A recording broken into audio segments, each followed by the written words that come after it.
Prepare yourself for a talk radio.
After we told you about this.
Defending the United States in some different venues, and in every case, the Second Amendment won the day. It was quite surprising, I have to say. Well, we see the mainstream media, the controlled propaganda arms is what I call them, and I think they've shown themselves to deserve that title, convincing a lot of people that the average American isn't for the Second Amendment. But if you can explain to people the basics of how it's there to defend us from the street thug, the government thug, or to put food on the table, not to mention just as a sporting enjoyment and heritage, most people are actually for it. John Ashcroft right now, they're trying to confirm him. I think he would be a good... I think he will be confirmed. I think he will make a fine Attorney General, certainly a far better one than Janet Reno.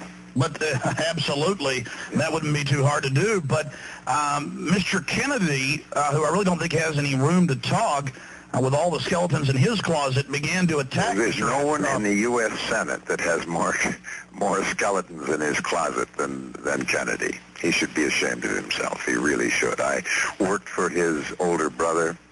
I voted for him. I campaigned for him. But Teddy Kennedy is another piece of work entirely. But anyway, to return to this, the question of the Second Amendment, there are, for example, now 41 states that have concealed carry laws, meaning that if you pass a background check, show that you have no felony convictions of any kind, show that you demonstrate that you know how to use a firearm safely, you can then get a permit to carry a concealed carry weapon under your arm or wherever.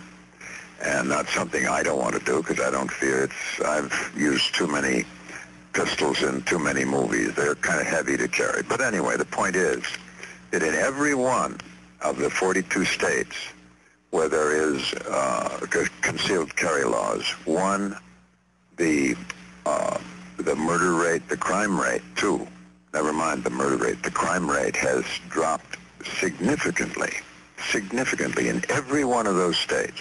Why? Because, of course, most people who have this permit don't carry all the time. But the point is the bad guys don't know who's carrying and who isn't.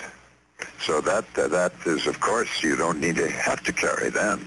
Again, ladies and gentlemen, we're talking to Charlton Heston. His new book, we'll tell you how to get it in just a second, The Courage to Be Free. It's powerful. I read about half of it this morning. Well, I just got it in yesterday. But going back to the Ashcroft thing, because it ties into the Second Amendment. It does indeed. Kennedy attacked him on the Second Amendment because, of course, Ashcroft is pro-Second Amendment, pro-Constitution, Bill of Rights. And he said, how dare you say that these guns are here to defend us from tyranny and government? Well, it turned out that Ashcroft's actual quote was basically paraphrasing Thomas Jefferson. So how dare Kennedy? Any comments on that?